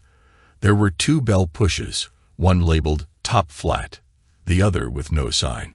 I assumed it was for the ground floor flat. I pushed the button and waited, feeling a fluttery nervousness in my stomach. The door opened, and we stood looking at each other. She was wearing the hat and veil. It seemed like 5 minutes before she spoke. "Well, look who the wind has blown in." "Hello, Lily," I said, feeling a mix of emotions. That's it, kick me out. And after all these months, just turn up on the doorstep with a "Hello, Lily." It was just a greeting. She shrugged. "I suppose you'd better come in." she said ungraciously, then turned and walked away. I followed, allowing the door to close behind me. The door to her flat was the first on the right, and she held it open for me to enter. The place was furnished in a somewhat makeshift manner with what looked like second-hand furniture, one chair, a small table, and an electric fire where the chimney breast used to be. To one side, with its back to the window, was a portable television on a low table. I looked around, then turned to her as she took off the hat and veil. I was shocked beyond belief. Bloody hell, what happened to you? Her face was a mess, resembling a plastic model that had melted. Great areas of angry red tissue covered her forehead and the left side of her face. Her lips had almost disappeared. She stared back at me with a challenging look. "I came to see what you had done, Chad," she said, her voice full of fury. "Well, have a good look. You only have to see it once. I will see it in the mirror every day for the rest of my life." The anger in her voice was unmistakable. "Lily, what happened?" I asked. "As if you didn't know," she sneered. "This is the result of acid being thrown in my face. Did you think it would look like this?" "What are you talking about?" I asked, confused. "What do you mean when you said?" As if I didn't know. Her challenging stare softened a little. "Oh, don't act the innocent with me. You know bloody well what I'm talking about." "I have absolutely no idea," I replied, shaking my head sadly. "The man who did it said it was revenge," she said. "I thought it was you who had it done." I shook my head again. "How long were we together, Lily?" 6 years, 3 months, and 17 days, she answered quickly and confidently. I was shocked by how precise she was. "Did you not come to know me well in those 6 years, 3 months, and 17 days? Do you honestly believe that I would do something like this to you? Something so hateful and full of spite? Is that how you saw me?" Tears ran from her eyes, which couldn't close properly anymore. She shook her head. "No, I couldn't. But only one other would hate me as much as you did." "And who was that other?" I asked. "It was me," she cried. "It was me." Her emotion was real. "No, Lily, I didn't hate you. I hated what you did, but not you. Never you." She shuddered with sobs racking her body. I fished in my pocket for a handkerchief, thankful that I had taken a clean one from the drawer that morning. I offered it to her, and she took it, which brought on a fresh bout of sobbing. It took 10 minutes, or it could have been 15, before she seemed to get herself together. She handed back my handkerchief. "Why did you come here, Chad? You know you're bringing back all the hurt. I saw you in the supermarket. I wasn't sure if it was you, but the girl at the checkout told me it was Mrs. Martin. She also told me you lived on Hathaway Road, so I thought I would call to see if it was you, and if you were all right." She looked at me calmly, and I shook my head. "No, Lily, honestly, I don't know why I came to see you." One part of me said, "No, don't drag up the past," but the other said, "Go see her." Even as I crossed the road and rang the bell, I was still conflicted, and my stomach was tying itself in knots. She nodded. "Yes, Chad, that sounds more like the truth. I'm sorry for the tears. Would you like a cup of tea?" "That would be good," I said. "I'm as dry as the Sahara." "Come through, Chad. That is, if you can stand the sight of me," she said, leading me to the back room, which was her kitchen. "Thank you for the allowance you sent me. It's a godsend now, as I can't get work anymore. They take one look at my face, and I can see the rejection in their attitude." She went on. "I had to sell the car. I couldn't afford the running costs, and I needed the money." I could understand that. As she waited for the kettle to boil, she took some skin cream and applied it to her face. "Is that something the hospital recommended?" I asked. She shook her head, whispering something I didn't hear. "What did you say?" I asked. She faced me and squared her shoulders. "I didn't go to the hospital," she said. I exploded. "For Christ's sake, Lily, why?" Tears slid in globules over the cream and down her cheeks. "I thought it was you. I was so certain that you arranged it, And if I went to the hospital, the police would investigate and come and arrest you. I didn't want you to get into trouble. I had caused you enough pain without adding to it." The words tumbled out, leaving me struck dumb. She had endured the pain and destruction of her face purely because she thought I would be in trouble with the police. To say that I was astounded and humbled would be an understatement. "Lily, even if I had caused this to happen, you should have gone to the hospital. You needed treatment. Whoever arranged the attack deserves all the punishment that's coming. If you had gone to the hospital, at least the police would have had a chance of finding the culprit." I had to emphasize my denial. "Lily, it wasn't me. I couldn't do that to you." She looked into my eyes as if reading the thoughts behind them, then nodded in acceptance. "Exactly what happened, and how did you cope if you didn't call an ambulance?" It was a Monday, and I was getting ready for work when the doorbell rang. I answered it, and there was a skinny man, tall but very thin. He asked if I was Mrs. Martin. I said yes, and he said, "This is revenge." I seemed to recall a glass bottle in his hand as he swung it around, and the next thing I knew, there was this cold liquid on my face. Then it started to burn, and I could smell it. I knew it was acid. He ran as soon as it hit my face. I think I had closed my eyes instinctively. I felt my way back inside and tried to find a cloth to wipe it off. But then some memory about diluting acid came to me. I found my way into the bathroom and got under the shower. It was very cold. I think I stayed there for about an hour. I was soaking wet, my clothes and my hair were drenched, and I was chilled to the bone, but my face was still burning. When I opened my eyes and looked in the mirror, I saw a red blistered mass of flesh, all puffed up. I knew then that I would never look pretty again. Remembering and recounting the episode brought on her tears again. There was nothing I could do except put my arms around her. She used my handkerchief to dry yet more tears. My mind was in turmoil, yet suddenly from those swirling thoughts, a ray of light emerged. "Bennington," I said. Lily turned from pouring the tea. "What about him?" "Bennington did it." "How do you work that out?" she asked. "Can we sit down? I have a story to tell you," I replied. She told me to sit in the only armchair while she pulled out a dining chair from the table. I explained the whole situation with Bennington, Haskins, and Wello, what I had done to get revenge. As I told the story, I realized that Lily's initial reaction was both right and wrong. My actions had started the sequence of events that led to her injury. If I hadn't sought revenge on Bennington, Lily would not have suffered this despicable attack. What I did had ruined Bennington. He would probably go to prison, and I had to let him know that it was your husband who did this to him. I needed him to know. Perhaps he decided to retaliate, and you bore the pain, Lily. I am so sorry. I didn't think for a moment that it would rebound on you." "I don't see it that way, Chad," Lily said. "I'm pleased that you took your revenge. If it was Bennington, then what happened to me was an unforeseen side effect." "You seem to take it lightly," I said. Lily smiled faintly. "It doesn't matter anymore," she said, indicating her face. "This happened, and there is nothing that will ever make it better. I had made up my mind a while ago that she was willing to suffer all this agony alone simply to protect me from what she thought would be arrest and punishment.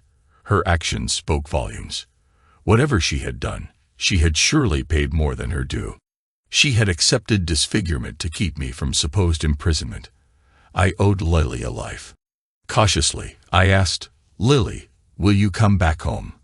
Call it compassion, sympathy, guilt, whatever. I told you that I couldn't stop loving you, and I haven't. I wanted you to suffer as I was suffering. I wanted you to feel the pain that I felt, but never in 1,000 years would I have wished on you the pain you've borne. We will take you to a cosmetic surgeon and see what can be done. But please, Lily, come home with me. I want to take care of you." She shook her head. "No, Chad, I can't do that." She held up her hand to stop me from saying anything. "Let me say here and now, Chad, I loved you then, and I love you now. I would be over the moon to think that we could get together and it would be as before, but it wouldn't be. I hurt you so badly. It wasn't deliberate, but I destroyed something. I can't just walk back as if nothing had happened. You would still look at me and see this face, and why it is like this, and then your anger would return. That is something we have to talk about. We both have to understand. I've talked with Mrs. Dax, she continued, and she has told me some things that make me think I didn't know the full story. Mrs. Dax? I asked, astonished. Yes, she replied. I suppose you could say that I'm now acquainted with her and with Lieutenant General Stanley. After all, I interfered with their business to get rid of Bennington, and they now seem to view me as some kind of business advisor. What did she say? I asked. It would appear that Bennington was a serial seducer, Lily said. You, Lily, were one of quite a few. Only once he had been dismissed would anyone speak out about it. I would imagine that he was skilled with words and had a story that would pull you in. He invited me to lunch, saying it was something he occasionally did with all employees. He told me that the company was in difficulties. I thought he was wrong to say that. He went on to say that he had a chance to pull in a new client who would give us business on a regular basis over months, if not years. If he could get their contract, then the redundancies he had planned would not be needed. He told me that I could help him. I wanted to help. The only thing I thought was odd was that he always insisted we went in my car. That sounds right, I said. He flattered you, said you needed to help, and then laid a guilt trip on you if you didn't come through. You would be to blame if your friends and colleagues lost their jobs. As for the car, I suspect that jag of his was easily recognizable, and if he was driving a pretty young lady around town, it would get noticed. When I said it like that, it sounded plausible. She looked at me to see if she had used the right word, something she would do occasionally when we talked at home. That little gesture really tugged at my heartstrings. Tell me, Chad, you seem to know the routine. Are you a serial seducer? She asked with a slight smile, a smile that used to be the highlight of my day, the smile that made my life worthwhile. No, Lily, the only person I ever wanted to seduce was you, I said. You seemed to know what he was doing, she said, shaking her head. You were the only man I wanted to seduce. She gave me a sad smile. But in answer to your question, no, I didn't. Not at the time. He said he was going to entertain 2 men from a company for lunch and asked me if I would act as hostess, making drinks, and being nice to them. Well, that was the sort of work a receptionist would do. That was my job. Only it was at a hotel rather than in the office. I had no idea he planned what happened. I've had months to think it over, and still can't understand why I was so naive. I needed to ask the difficult question. On the DVD, you seemed quite happy to take the lead in your own seduction. I'm sorry to ask this, but you seemed quite happy at that lunch. I think I was, she said. The talks with Mr. Haskins and Mr. Wellow were going well, although I won't pretend that I understood it all. It looked as if we were going to get the contract. I was happy, as I remember, very happy, and I suppose, flirtatious. They had been very nice to me, complimenting me all the time, telling me that my smile had made their day. Women respond to that. I don't know where the idea of taking my clothes off came from. I suppose I did it to show I appreciated their behavior and to make them happy. I didn't think they would interpret it as a sign that I was ready for something more intimate. How stupid is that? She said, shaking her head. Women know that if they take their clothes off for a man, he will get aroused. Yet it didn't occur to me. It never entered my mind. I believe he did plan what happened. Yet it didn't occur to me. It never entered my mind, she repeated softly. I believe he did plan what happened. I've been told he used a drug on many occasions, probably slipped into your drink. I suspect your euphoria, lack of inhibition, and muddled brain were due to that. Lily shook her head. No, Chad. I was making the drinks. That was why I was there. Not all the drinks. Just after lunch, he poured the drinks, I said. I don't think so, Chad, Lily replied. It was on the DVD. He poured the drinks on that one occasion. Are you sure? I asked. Positive, she said. I don't remember that. The full import of the possibilities opened her eyes, and understanding arrived. The creep, she suddenly screamed. In all the time I had known Lily, she had never sworn. I wanted to clear up the suggestion that she might have gone to a room with him on another occasion. Was that the only time? I asked. Yes, she said. Thinking back, I believe there was a time when he was going to try something with another girl. I was told after that Friday that he had booked a room a couple of weeks before. I couldn't go as I was filling in for one of the secretaries who had gone home sick that day. God, I wish someone else could have been unwell that Friday. Lily's tone, when telling me that, was so matter-of-fact that I doubted she was telling the truth. Retelling the story was quite emotional for her, and she wept again. I wanted to comfort her as she muttered imprecations and called Bennington all sorts of names. I said nothing. The extent of his manipulations came home suddenly. Her arms clasped me. Oh, Chad, I am so very, very sorry. My handkerchief came out again to dry her tears. I raised her face and kissed her. Her lips were thin remnants of those they had been before, yet I kissed her lips. Lily was shocked. How can you do that? I am ugly and scared. You are still the Lily I fell in love with. Yes, you were pretty, but I fell in love with the person you were, not how you looked. You are still that person. That person is beautiful, and I still love that person. Tears still ran down her face, contrasting with the smile she now wore. Can I change my mind? May I come home, please? Yes, I said. I want you to come home, Lily. She had not taken all her clothes with her when she left, and her wardrobe was just as she had left it. Her expression was wonderful to see as she ran her hands over the dresses and suits. She picked out one dress and one suit, and threw them angrily on the floor. Those go in the rubbish. I had wanted to throw them away, but could never bring myself to open Lily's wardrobe. It would be like opening a box of sorrows.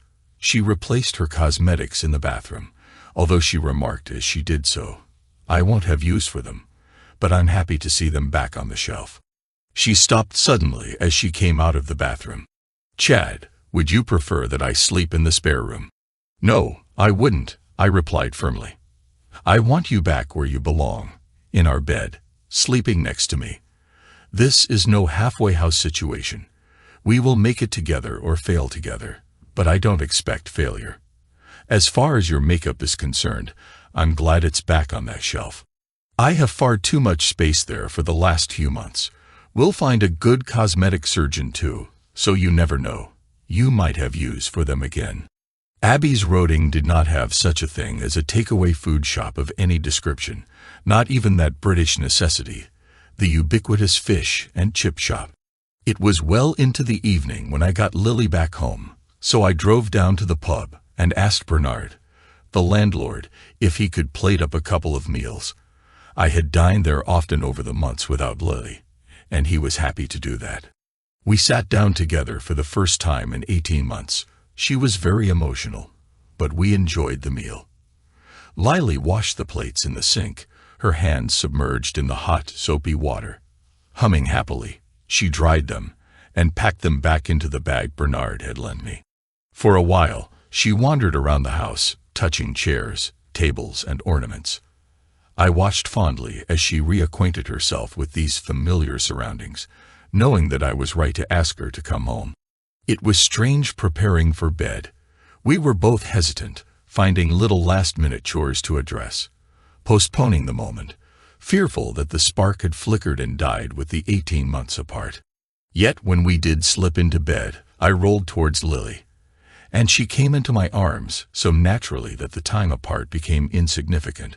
High emotion as we had experienced that day drained the body, and we were both tired. Making love was not a priority. Becoming a couple again was. Holding each other tight was one way in which we could do that. Taking Lily in my arms as we snuggled into the warmth of our bed was one of the happiest times of my life. It was pleasure, contentment, and joy all blended together as one emotion. Lily sighed heavily. 6 hours ago, I would have said that I would never enjoy my husband's arms around me ever again. Yet I am here, and he is here, and he is holding me as he used to. 6 hours for my life to change completely. Thank you, Chad. Thank you for being strong enough to forgive me. Thank you for loving me enough to overlook my appearance. And thank you for just being you, my strength and support. I moved slightly and kissed her lips. Silent tears were rolling down her cheeks. They are tears of happiness, Chad, my darling man. Happiness. Work was placed on the back burner for a few days as Lily and I reconnected in everyday life. I had made a few changes in the house, just moving 1 or 2 ornaments and taking down pictures that had become a little too emotional for me to live with. Slowly, unobtrusively, Lily found them. She didn't replace them where they had been before. She found another resting place. Without words, she acknowledged that our previous life was gone, and that we had to make a new one together. She was helping to build that new life. We didn't go out in the village, even with her hat and veil. She was self-conscious about the injuries to her face. When I did get back to work, the message service had plenty for me to do. Frank had phoned a number of times, and I returned his call as a priority. He was terse at first, berating me for not being there when he wanted to speak to me. Then his tone changed. "I see that Lily is back," he said. I shouldn't have been surprised. He knew that Frank has ways of keeping tabs on all those he considers useful to him. "Yes. So you are human after all, Jess. Glad to know that. Welcome to the real world. I hear she had an accident." "I wouldn't call it an accident," I replied. "Why? What happened?" Frank asked. I smiled inwardly. Frank's information conduit was not as good as he thought. Some pig threw acid in her face. There was silence for a while. Frank had seen the photo I kept of Lily in my office and had often said he couldn't understand how I managed to get a woman as good-looking as her. "Who did it?" he asked eventually. "I don't know. All she said was that he was a tall, skinny bloke. I do have my suspicions about who wanted it done. The skinny bloke would be Harry Splash. He's the only one who would do something like that. I'll have words with him and find out," Frank said. "When you do, let me know." "No, Jess, your way won't work now. You would balk at the punishment needed for this. Frankly, others see you as being on my team, and I have to maintain respect. I can't have others thinking that they can do this to one of my friends and get away with it." Frank never spoke about the incident again. I knew he would not have forgotten it. Having Lily home again soon became normal. At my suggestion, she would drive me to the station in the morning and collect me in the evening. I did this so that she would have the freedom of the car during the day. But apart from shopping, she wouldn't go anywhere. Mrs. Selby came in just once a week now, as Lily insisted that she would do all the housework. I suspect Mrs. Selby was surprised to see Lily back, though I gathered she was pleased. She was a generous soul and would regale anyone who cared to listen with all the gossip from the village, but to my knowledge, never told anyone about Lily's injuries. Of course, village life being what it was, most inhabitants knew anyway. The garden fence network worked very efficiently. Lily didn't flaunt it, but gaining confidence, she walked to the village shop once or twice without her veil. I believe she told those who asked that she had an accident with hot cooking oil. We had connected physically now, and one wonderful night, we shared an intimate moment. Clasped in each other's arms, slick with our perspiration, damp from the mutual delight, it was a revelation. I had thought that one or both of us might feel restrained because of what had happened, but there was nothing but love between us. Lily always liked to talk after these moments. Well, she liked to talk at any time. As we lay there recovering, I anticipated some words from her. Surprisingly, she was silent. Jokingly, I asked if she had lost her tongue. "No, Chad, it's just that I'm lost for words," she said. "This feels like our first time. Do you remember it?" "How could I forget it?" I replied. "You came to me and gave me not only your body, but yourself, the most precious gift anyone could give." Her arms tightened around me, an acknowledgement of the words of love. You gave me yourself too, Chad.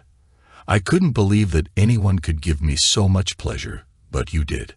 I felt that tonight was another honeymoon's first night. It was, in a way.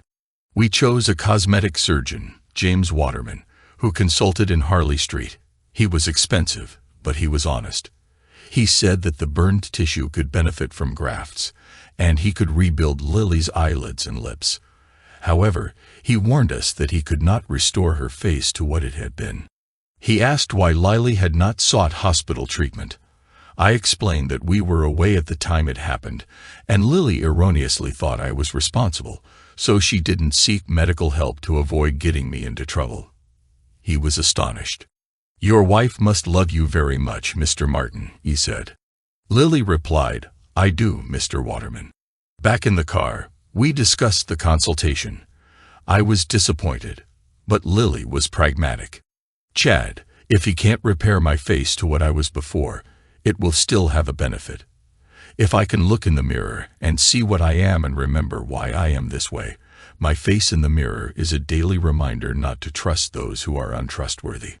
I belong to you. She hesitated a moment before continuing. It would be good to be able to close my eyes completely, though. They water so much. I understood her logic, even though I was disappointed that she would never be the Lily I had known before. The cosmetic surgery took about 3 months to complete. Lily was delighted with the results, although when they first allowed her to look in the mirror, she was horrified at the bruising. She spent 3 separate weeks in the hospital with time for recuperation after each procedure. There were some small scars, although Mr. Waterman had managed to hide these under her jawline and in the wrinkles under her eyes. The most important result for Lily was that she could close her eyes properly. She would never have eyelashes, but that was a minor issue for a woman. False eyelashes served well. She was also thrilled to have her lips back, a feature she tested frequently, demanding kisses at any opportunity. I enjoyed the testing as well. Mr. Waterman had been truthful, even with the grafts. Lily's face still had a bit of a melted look, something like the aftermath of a stroke. She would live with that for the rest of her life. Apart from my role as an accountant, Lily knew nothing about my clients and how they made their money. I thought some exposure of my work was needed, so we sat down one weekend, and I explained what I did and for whom, as well as how they made their money. She surprised me by giggling. Did I say something funny? No, Chad, I just tried to picture you as a gangster. Well, it didn't work. Please don't get upset, but you are the last person anyone would think is crooked. I smiled. Good, that's the impression I want to give. We talked about my retirement plan. She got very excited about that. Where would we go? I thought Spain or Cyprus would do, wouldn't they? Wouldn't they come looking for you? She asked. I shrugged. That will only happen if I'm not careful. I'll continue being careful, and in a few more years, we can leave it all behind us. She was pensive, looking around our home. It will be such a shame to leave here. I do love this house and the area. I had thought about this as well. Well, we could just buy a villa and spend the winters abroad. Her face lightened. Could we, Chad? Would that be all right? I don't see why not. If that's what you want, we can go looking now. How do you feel about a holiday in the sun? I would love it. I can buy some tiny bikinis and get a good tan. Or even go topless. And if you're very good, I might take off the bottoms as well when we're alone together. She giggled mischievously. Then you can have your way with me whenever you feel like it. She paused as a playful gleam came to her eyes. Often, I hope. I thought I should book a holiday as soon as possible. The prospect was too enticing to wait for. I am aware that many men would not have taken an unfaithful wife back. That is their choice. I chose differently. Lily made a mistake and found herself in a situation she couldn't control. I've read enough about the effects of so-called date rape drugs, as Terry Dax mentioned, to understand that they affect people differently. Bennington was clever. He knew exactly how to manipulate his chosen victim and when to administer the drug. The outcome was that he paid Haskins and Wello, and I paid for his actions. However, Lily paid the most. There comes a time when ego and pride must be set aside. Compassion, humanity, and love should guide our decisions. Not every situation is the same, and my wife will live with both the physical and mental consequences of her fall from grace for the rest of her life. Some will say that once a cheater, always a cheater, but as with all aphorisms, it isn't written in stone. One evening, the local news featured an item about a certain Harold Addingham, whose body was pulled from the Thames by the river police. His injuries, according to the police, appeared to be inflicted before he went into the water, and seemed to be the result of an acid attack. 2 months later, another news report reminded me of my conversation with Frank. It appeared that a prisoner at Sudbury Open Prison had been attacked. The attacker used an ordinary table knife, stolen from the kitchen and roughly sharpened, to inflict wounds on the victim's face and neck. The injuries were not life-threatening, but the victim would be horrendously scared for life. The victim was identified as Bennington. I couldn't help but feel that poetic justice had been served. He had inflicted so much damage on others, both physically and emotionally, that the universe seemed to balance the scales in a way no legal system could. His actions had led to his downfall, and now he would carry the scars, just like Lily. It seemed that fate had intervened on our behalf. As time passed, Lily and I settled back into our lives. Our bond grew stronger, perhaps even more than it had been before. The trials we had faced together had not broken us. They had strengthened our connection. We made plans, and though her injuries would never fully heal, we found joy in the small things, the day-to-day moments that reminded us of how much we still had to live for. And in the end, it was not the scars or the pain that defined us, but the love that endured through it all.